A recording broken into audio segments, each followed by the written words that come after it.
Hi everyone, it's Prince here. Welcome back to the series of hashing. Theory कर करके मेरा दिमाग एकदम पक चुका था। अब हम थ्योरी नहीं करेंगे। थ्योरी करेंगे तो बाद में पढ़ा दिया जाएगा। हो सकता है कोई दिन मैं लाइव क्लासेस ले लूँ, जो कि अब मेरा मूड बन रहा है कि अब मैं लाइव क्लासेस पे उतरूँ। ठीक है, अब बताओ कमेंट करके कि लाइव क्लासेस लेना कितना बेटर रहेगा।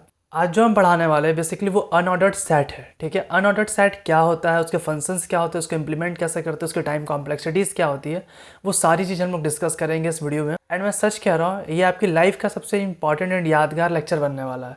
बिकॉज इस चीज़ को आप जितना ज़्यादा यूज़ करने वाले हो ये आपको अभी नहीं पता, बट इस पूरे सीरीज़ में आपको अंदाज़ा लग जाएगा कि अनऑर्डर्ड सेट कितना ज़्यादा यूज़फुल हो सकता था। ये कभी आइडिया भी नहीं था हमारे पास। ठीक है, तो चलो बिना लेट के वीडियो स्टार्ट करते हैं एंड स्क्रीन पर चलते हैं।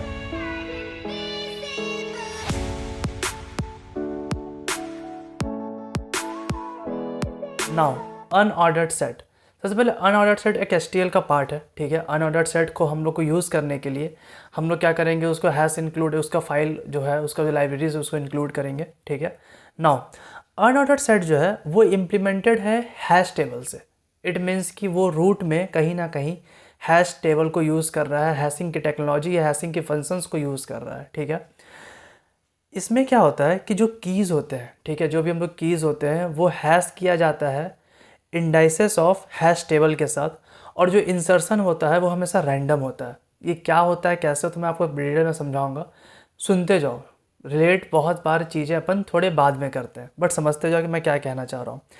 जो भी अनऑर्डर्ड सेट में ऑपरेशंस होते हैं वो सारे on an average O of one time complexity में होते हैं। इट मीन्स कि पूरा का पूरा कांस्टेंट टाइम लगता है।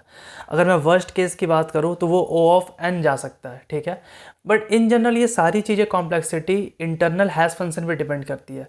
बट प्रैक्टिकल तौर पे देखा जाए तो ये in general O of one में, इट मीन्स कि कांस्टेंट टाइम कॉम्प्लेक्सिटी में सारी चीज़ों को ऑन एन एवरेज रन कर देता है।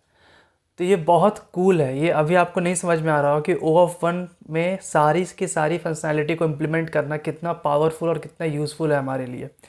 अब देखो, एक होता है सेट वर्सेस अनऑर्डर्ड सेट। अभी तक हम लोग जो एचटीएल में पढ़ते हैं वो सेट पढ़ते हैं। बेसिकली सेट क्या होता है ना, वो अपनी कीज़ को ऑर्डर्ड फैशन में स्टोर करता है। ठीक है, और जो अनऑर्डर्ड सेट होता है उसमें जो कीज़ स्टोर होते हैं वो अनऑर्डर्ड फैशन में होते हैं। भैया ये अनऑर्डर्ड और ऑर्डर्ड फैशन में स्टोर होने का क्या मतलब है? लेट सपोज हम लोगों ने इंसर्ट किया 10, 5, 15 एंड 20, तो क्या जो आउटपुट निकलेगा वो एज इट इज़ निकलेगा 10, 5, 15 एंड 20? नहीं, ज़रूरी नहीं है। अनऑर्डर्ड सेट में ये एकदम ज़रूरी नहीं है। वो रैंडम वे में एलोकेट होते हैं चीज़ें। ठीक है, बट ऑर्डर्ड सेट में ये चीज़ फिक्स है कि वो आपका ऑर्डर्ड वे में सिक्वेंशियली स्टोर्ड होगा। क्यों? क्योंकि सेट जो है वो इंटरनली कहीं ना कहीं इम्प्लीमेंटेड है रेड ब्लैक ट्री से, और जो अनऑर्डर्ड सेट है वो यूज़ करता है हैशिंग। ठीक है, अब जो है सेट ऑपरेशन का जो टाइम कॉम्प्लेक्सिटी है वो होता है O of log N on an average, and जो आपका अनऑर्डर्ड सेट ऑपरेशन होता है वो होता है ओ ऑफ एन। ठीक है, मतलब सच बताऊँ, ये ओ ऑफ वन वाकई में बहुत कमाल की चीज़ है कि यो कांस्टेंट टाइम कॉम्प्लेक्सिटी में आप अपने ऑपरेशंस को फुलफिल कर परफॉर्म कर रहे हो। ये बहुत बड़ी चीज़ होती है। ये अभी आपको एकदम नहीं समझ में आएगा, बट जब आप क्वेश्चंस को देखोगे ना कि आपको तब रियलाइज़ होगा कि यार अनऑर्डर्ड सेट कितना ज़्यादा पावरफुल था। ठीक है, अब जो है अनऑर्डर्ड सेट में काफ़ी सारे फंक्शंस हैं। Insert, size, clear, begin, end, find, erase, count, इन सारी चीज़ को अपन इम्प्लीमेंट करते हैं, जिसके लिए मेरा मन तभी से बेचैन था कि कैसे स्टार्ट किया जाए। अब देखो, जब अपन इंसर्ट फंक्शन इंप्लीमेंट करेंगे तो एक चीज़ याद, एक चीज़ सबसे इंपॉर्टेंट चीज़ समझ लो। ज़्यादा मैं जो भी चीज़ बता रहा हूँ ना उसको पक्का कॉपी में नोट्स बना के रखो एंड रोज रिवाइज करो। अनऑर्डर्ड सेट और अनऑर्डर्ड मैप नेक्स्ट वीडियो में आएगा। ये सेट इस वाले वीडियो में है। ये इतना पावरफुल और इतना यूज़फुल होने वाला है ना कि आपको लाइफ टाइम काम आएगा कि अनऑर्डर्ड सेट इतना ब्यूटीफुल चीज़ है। अभी आपको नहीं समझ में आ रहा, बट वाकई में बहुत मज़ेदार चीज़ है। एंड इसकी खासियत क्या है अनऑर्डर्ड सेट की, कि आप जो है डुप्लीकेट कीज़ को इंसर्ट नहीं कर सकते। ठीक है, अब क्या करते हैं, रन करते हैं, मतलब मूव करते हैं कोड की तरफ, एंड कोड करके सीखते हैं कि अनऑर्डर्ड सेट काम कैसे करता है। तो सबसे पहले हम लोग को क्या करना है, hash include bits slash stdc plus plus dot H. ठीक है, hash include what unordered set. ठीक है, अब देखो, using name space std int main. अब देखो, सबसे पहले हम लोग क्या करते हैं, अनऑर्डर्ड सेट को इनिशियलाइज कैसे करते हैं। तो अनऑर्डर्ड सेट, ठीक है, अब इंटीग्रल वैल्यू, अगर हम लोग को इंटीग्रल वैल्यू इसके अंदर रखना है, जो कीज़ है वो हमारे पास अगर इंटीग्रल है तो हम लोग उसको मतलब यहाँ पे डेटा टाइप क्या देंगे, इंट देंगे, ठीक है। अब देखो अगर हम लोग को कोई भी डेटा उसमें इंसर्ट करना है तो एस डॉट इंसर्ट, ठीक है। लेट सपोज 10 इंसर्ट किए, अब इसको कॉपी पेस्ट पेस्ट पेस्ट, ठीक है। यहाँ पे कर देते हैं 5, यहाँ कर देते हैं 15 एंड 20। अब देखो अगर हम कहें कि सबसे पहले इंसर्ट क्या हुआ 10, 5, 15 एंड 20, तो क्या अगर हम इसको सेट को अनऑर्डर्ड सेट को एस की जो वैल्यूज़ उसको लाइन बाय लाइन अगर हम लोग प्रिंट करेंगे तो क्या यही प्रिंट होगा, नहीं। अब देखो फॉर ऑटो, ऑटो क्या है, ये ऑटोमेटिक, इट मीन्स कि वो अपने आप डेटा टाइप पहचान लेगा। इट हम लोग आइट्रेटर बना रहे हैं, S dot begin, begin function क्या करता है, ये आपको अनऑर्डर्ड सेट की जो भी सेट है, जो भी अनऑर्डर्ड सेट है उसका पहला एलिमेंट का आइट्रेटर प्रोवाइड कर देगा, ठीक है। Now it not equal to end, S dot end, ठीक है, एंड इट प्लस प्लस। अब देखो सी आउट, अगर हम लोग को आइट्रेटर प्रोवाइड कर दिया, इट मीन्स कि याद करो अगर आपको आइट्रेटर इन सब चीज़ में प्रॉब्लम होता है तो आपको यहाँ पे एक वीडियो का लिंक आ रहा होगा या वीडियो दिखाई दे रही होगी, आप प्लीज़ उस वीडियो को देखो, आपको बहुत बेटर तरीके से क्लियर हो जाएगा। जब मैंने HTML की सीरीज़ कवर की थी तो उसमें मैंने सब चीज़ें डिटेल में बता रखी है, फिर भी मैं डिटेल में बता रहा हूँ कि आइट्रेटर एक तरह का पॉइंटर होता है, डेट्स ऑल, उससे ज़्यादा कुछ मत दिमाग लगाओ। तो ये क्या कर रहा है कि जो भी पॉइंटर, मैं पॉइंटर बोल के चल रहा हूँ बट दिमाग में आइट्रेटर रखना, ठीक है। तो ये क्या कर रहा है, एस डॉट बिगिन आपको पॉइंटर दे रहा है पहले एलिमेंट का, और एस डॉट एंड पॉइंटर दे रहा है लास्ट के बाद वाले एलिमेंट का, ठीक है। तो आइट्रेटर इट की वैल्यू कहाँ से कहाँ तक जा रहा है, एस डॉट बिगिन से लेके एस डॉट एंड तक, और हम लोग उसकी वैल्यू फाइंड करना है स्टार आई टी एंडल, ठीक है। अब देखते हैं रन करके, रन करने पे क्या आ रहा है, तो रन करने पे आ रहा है 20, 15, 5 एंड 10। अब देखो इंसर्ट क्या हुआ था 10, 5, 15 एंड 20, बट मिला क्या 20, 5, 15, 5 एंड 10। तो समझ में आया क्या कहना चाह रहा था, बेसिकली यही बताना चाह रहा था आपको कि हमेशा जो इसमें इंसर्शन होता है वो अनऑर्डर्ड फैशन में होता है, ठीक है। अब देखो इंसर्ट फंक्शन समझ में आ गया। लेट सपोज अब हम लोग साइज फंक्शन की बात करते हैं। अगर हम बात करें size, cout S dot size, size क्या करेगा, आपको बता देगा कि साइज कितना है, जो भी आपका अनऑर्डर्ड सेट में एलिमेंट है उसमें नंबर ऑफ एलिमेंट कितने हैं, ठीक है, नंबर ऑफ एलिमेंट। अब रन करके देखते हैं तो नंबर ऑफ एलिमेंट कितना आ रहा है, 4 एग्जैक्टली। अब लेट सपोज मैंने अभी आपको क्या कहा कि डुप्लीकेसी अलाउड नहीं है, तो हम क्या करते हैं एस डॉट इंसर्ट, फिर से करते हैं यहाँ पे 20, ठीक है। तो क्या 20 दोबारा इंसर्ट होगा कि नहीं, अगर दोबारा इंसर्ट हो जाएगा तो साइज़ की वैल्यू क्या हो जाएगी 5, अगर दोबारा इंसर्ट नहीं होगा इट मीन्स कि वो 4 रह जाएगा। तो ये देखो ये 4 रह गया, ठीक है। इट मीन्स कि यहाँ पे डुप्लीकेसी अलाउड नहीं होता है, वो इसको इग्नोर कर देगा, ठीक है। देखो ये सारी कांस्टेंट ऑपरेशन हो रही है, ओ ऑफ 1 टाइम ले रहा है इंसर्ट करने में, ये आपको साइज फाइंड करने में ओ ऑफ 1 टाइम ले रहा है। लेट सपोज अब हम लोग क्या करते हैं, इंसर्ट फंक्शन हो गया, साइज फंक्शन हो गया, क्लियर देखते हैं।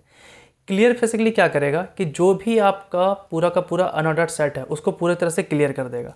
तो क्या करते हैं एस डॉट क्लियर, ठीक है, एंड फिर से क्या करते हैं साइज़ निकालते हैं। क्लियर करने के बाद साइज़ देख लेते हैं, अगर क्लियर हो जाएगा तो साइज 0 आ जाएगा, exactly number of element is equal to 0। तो क्लियर एंड ये आपको समझ में आ गया कि क्लियर फंक्शन क्या होता है, इंसर्ट फंक्शन क्या होता है, डुप्लीकेसी अलाउड नहीं होती है, एस डॉट बिगिन क्या कर रहा है, एस डॉट एंड क्या कर रहा है, ठीक है। हम लोग उसको प्रिंट कैसे कर सकते हैं, यहाँ तक क्लियर, यहाँ तक कोई दिक्कत नहीं। अब देखते हैं एक इंपॉर्टेंट चीज़। लेट सपोज हम लोग को कोई भी पार्टिकुलर की फाइंड करना है। अब देखो जो हम लोग कोड करते हैं ना, इसके प्रॉब्लम्स होते हैं हैशिंग के, बेसिकली हम लोग कीज़ में खेलते हैं कि कीज़ को फाइंड करो, कीज़ प्रेजेंट है कि नहीं, कीज़ डुप्लीकेट है कि नहीं। तो ये फाइंड फंक्शन बहुत इंपॉर्टेंट है। अब देखो ये क्या करता है, लेट सपोज इंट की हम लोग रखते हैं आपका 25, ठीक है। हम लोग क्या लगाते हैं इफ़ एस डॉट फाइंड में की डाल दी, अगर ये की खोजना स्टार्ट किए स्टार्टिंग से एंड गए कहाँ तक, एंड तक जा पहुँचे, ठीक है, और हम लोग को अभी तक कहीं पे भी की नहीं मिला, तो सी आउट की नॉट फाउंड, ठीक है, एंडल। एल्स अगर ऐसा नहीं है तो सी आउट की फाउंड, ठीक है। अब इस केस में की वैल्यू 25, हमारे पास 25 प्रेजेंट है, हमारे सेट में नहीं प्रेजेंट है, तो की नॉट फाउंड। लेट सपोज यहाँ पे की कर देते हैं 20, ठीक है। तब देखते हैं अगेन की नॉट फाउंड, 20% नहीं है। अच्छा, एस डॉट क्लियर हटाना पड़ेगा, क्यों? क्योंकि ये क्या कर रहा है, ये पूरा एलिमेंट ही हटा दे रहा है, ठीक है। मतलब हम लोग क्लियर कर चुके थे, तो की फाउंड एग्जैक्टली, ठीक है। तो ये फाइंड फंक्शन ना बहुत ज़्यादा इंपॉर्टेंट है। लेट सपोज अगर मैं बात करूँ कि आपको कोई पार्टिकुलर एलिमेंट डिलीट करना है, ठीक है। लेट सपोज मैं चाह रहा हूँ कि यहाँ पे 20 डिलीट हो जाए, चलो 15 डिलीट हो जाए, ठीक है।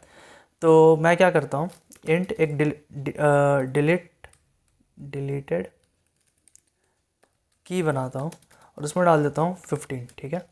अब मैं क्या करता हूँ, एस डॉट इरेज, इरेज क्या करेगा, आपको डिलीटेड की का डिलीट कर देगा, ठीक है। अब देखते हैं साइज़, ये साइज़ क्या क्या करते हैं, फिर से प्रिंट करा देते हैं ना, फिर से प्रिंट करा के देखते हैं क्या आता है। आई थिंक इरेज की स्पेलिंग गलत है, एग्जैक्टली गलत है भाई, इरेज, ठीक है। अब हम लोग क्या करते हैं, रन करते हैं। अब देखो 25 एंड 10, ठीक है। अगर तुमको साइज़ भी देखना है तो साइज़ भी आपका यहाँ पे कम हो चुका होगा, गारंटेड हो चुका होगा, क्योंकि हमने एक एलिमेंट को, मतलब एक की को हम लोगों ने हटा दिया, तो यहाँ पे नंबर ऑफ़ एलिमेंट भी 3 हो गया। लेट सपोज अगर नंबर ऑफ़ एलिमेंट यहाँ पे मतलब जो की डिलीट कर दो 25 होता, तब क्या फ़र्क पड़ता? कोई फ़र्क नहीं पड़ता, कि उसको मिलता ही नहीं जो डिलीट करना है, तो फिर एज इट इज़ हमारा जो अनऑर्डर्ड सेट है वो सेम रह जाता है, इसमें कोई चेंजेस नहीं आता। आई होप आपको यहाँ तक समझ में आ गया होगा। लेट सपोज हम लोग की को डिलीट नहीं कर रहे हैं, हम लोगों ने फाइंड किया, अब यहाँ तक इस चीज़ को मैं हटा दे रहा हूँ या कमेंट कर दे रहा हूँ, ठीक है। इसे जो कमेंट कर दिया, लेट सपोज हमने फाइंड किया कि अगर हमें की मिल जाता है, अगर हमें की मिल जाता है तो हम उसे डिलीट कर देंगे। अगर हमें कोई भी की मिल जाता है तो हम उसे डिलीट कर देंगे। तो हम लोग क्या करते हैं, एस डॉट की मिल गया, तो अब क्या करते हैं, उसका आइटरेटर फाइंड करते हैं। बेसिकली हम लोग इरेज दो तरह से कर सकते हैं, देखो यहाँ मैंने बनाया हुआ था, इरेज एस डॉट इरेज की से भी कर सकते हैं, या हम लोग उसके अंदर आइटरेटर भी पास कर सकते हैं। लेट सपोज अगर हमें किसी की का आइटरेटर मिल गया, पॉइंटर मिल गया, तो उस पॉइंटर को अगर इरेज फंक्शन में पास कर दो तो वो उस की को डिलीट कर देता है। तो हमने क्या किया कि एस डॉट फाइंड की, इस केस में तो की हमें नहीं मिल रहा था, तो इस केस में की नहीं मिल रहा था तो की तो नॉट फाउंड, ठीक है। लेकिन अगला केस में की मिल जा रहा था, ठीक है। तो इस केस में हम लोग क्या कर सकते हैं, देखो ऑटो टेम्प, ठीक है, एस डॉट फाइंड की उसे मिल गया। अब उस जो भी की मिला उसका फाइंड फंक्शन क्या करता है, आइटरेटर प्रोवाइड कर देता है, एंड एस डॉट इरेज, ठीक है, टेम्प पास कर दिए, ठीक है, डेट्स ऑल। अब जो है हम लोग इसको रन करके देखते हैं और देखते हैं कि एस डॉट साइज चेंज आता है कि नहीं। तो यहाँ पे तो आ जाएगा की found exactly number of element हो गया 3, ठीक है। पहले नंबर ऑफ एलिमेंट था 4, अब नंबर ऑफ एलिमेंट हो गया 3, क्योंकि उसे की मिल गया, की मिला तो एल्स वाला पार्ट चला। आई होप आप गेट इट कर रहे होंगे कि मैं क्या समझाना चाह रहा हूँ कि फाइंड फंक्शन वर्क कैसे करता है। लेट सपोज आप चाहते हो कि फाइंड ऐसे भी लिख सकते हो, बेसिकली इफ़ एस, जैसे की बनाते हैं ना, इंट की, या की वैल्यू चेंज कर देते हैं, ये चलो की तो ऊपर वाला ही है, तो if S dot find key not equal to S dot end, ठीक है। इट मीन्स कि की मिल गया उसे, तो सी आउट की फाउंड एंडल। बेसिकली ये ना करके हम ये कर दें, तो इसे कमेंट करके देखते हैं। अब रन करते हैं क्या आता है, तो की फाउंड एग्जैक्टली। बेसिकली हमने यहाँ पे डबल इक्वल टू चेक करो या फिर not equal to S dot end check कर लो, बात बराबर है। बेसिकली देखो ये ना पढ़ने में मुझे दिक्कत होता था, ये दिक्कत क्या होता है ना, बेसिकली समझ में नहीं आता ये लिखा हुआ क्या है। मैं इसको हिंदी में बताता हूँ। एस डॉट फाइंड की, हमने क्या किया कि अनऑर्डर्ड सेट में फाइंड करना स्टार्ट किया, ठीक है, और चलते चले गए एस डॉट एंड तक, और चलते चले गए एस डॉट एंड तक, मतलब लास्ट एंड तक चलते चले गए। और बाद में क्या वो पता चला, चलते चलते पहुँचे तो पता चला कि जहाँ से स्टार्ट किए थे, मतलब जो की है, पूरा एंड तक हम लोग पहुँच गए और बीच में हमें कोई इंटरप्शन नहीं हुआ। इट मीन्स कि की प्रेजेंट नहीं है। अगर इंटरप्शन होता तो की प्रेजेंट होता। तो बस इसका एक सिंपल सा मतलब है जो मुझे समझ में आया, ठीक है। आई होप आपको चीज़ क्लियर हो गया होगा। एक इंपॉर्टेंट फंक्शन और है काउंट। बेसिकली काउंट भी फाइंड की तरह ही काम करता है। बशर्ते फाइंड क्या करता है, देखो यहाँ पे मैंने नीचे बनाया हुआ है कि ये एक फाइंड फंक्शन का सब्स्टिट्यूट है। बेसिकली फाइंड फंक्शन क्या करता है कि हमें एलिमेंट का आइटरेटर प्रोवाइड करता है। काउंट फंक्शन क्या कर देता है कि आपको बता देगा कि एलिमेंट प्रेजेंट है कि नहीं, either it represent one, sorry either it gives 1 और गिव्स 0। अगर प्रेजेंट होगा तो 1, अगर नहीं होगा तो 0। तो इसका एक सिंपल सा चीज़ देखो, इफ़ s डॉट काउंट 5, ठीक है, तो सी आउट की फाउंड, ठीक है, एंडल यस। अब देखते हैं, तो की फाउंड एग्जैक्टली, ठीक है। तो ये एस डॉट काउंट क्या किया 5। अब हमारे सेट में 5 था, ये देखो हमारे सेट में 5 था। तो एस फाइंड जैसे हुआ तो ये क्या कर दिया, इसको 1 कर दिया। 1 कर दिया इट मीन्स कि ट्रू, एंड इफ़ के अंदर अगर ट्रू आ गया तो पहला वाला चीज़ चल गया। आई होप आपको अनऑर्डर्ड सेट समझ में आ गया होगा। मैं आपसे ये मतलब कि रिक्वेस्ट करूंगा कि आपका आज का होमवर्क ये रहेगा कि जो चीज़ मैंने इंट के लिए करवाया, इंटीग्रल डेटा के लिए करवाया, आप उसे स्ट्रिंग डेटा के लिए करो, ठीक है। अपने मन से इस पूरे के पूरे फंक्शन को इम्प्लीमेंट करो, अपने मन से 4 स्ट्रिंग इंसर्ट करो एंड फलाना ढिमका तरह के इस तरह का प्रैक्टिस करो, ठीक है। नेक्स्ट लेक्चर में हम लोग देखेंगे अनऑर्डर्ड मैप क्या होता है। अगर आप इस सीरीज़ में नए हैं और चाहते हैं कॉम्पिटिटिव प्रोग्रामिंग सीखना है, डेटा स्ट्रक्चर या एल्गोरिथम कंप्लीट करना, तो आप प्लीज़ मेरे चैनल को रेफ़र करो एंड उसमें जो प्लेलिस्ट बनाए हुए हैं लाइन बाय लाइन, आप उसको लाइन से देखना स्टार्ट करो, बहुत बेनिफिशियल होगा। एंड प्लीज़ नेक्स्ट लेक्चर में इस वाले कोड को प्रैक्टिस करके आना, वरना आगे का लेक्चर बाउंस होते चला जाएगा, ठीक है। आई होप आपको चीज़ समझ में आ रहा होगा एंड अच्छा लग रहा तो प्लीज़ कमेंट करके बताओ यार, कमेंट कर दिया करो, अच्छा लगता है मुझे भी। एंड मिलते हैं नेक्स्ट वीडियोज़ में, तब तक के लिए बाय एंड होमवर्क करके आना।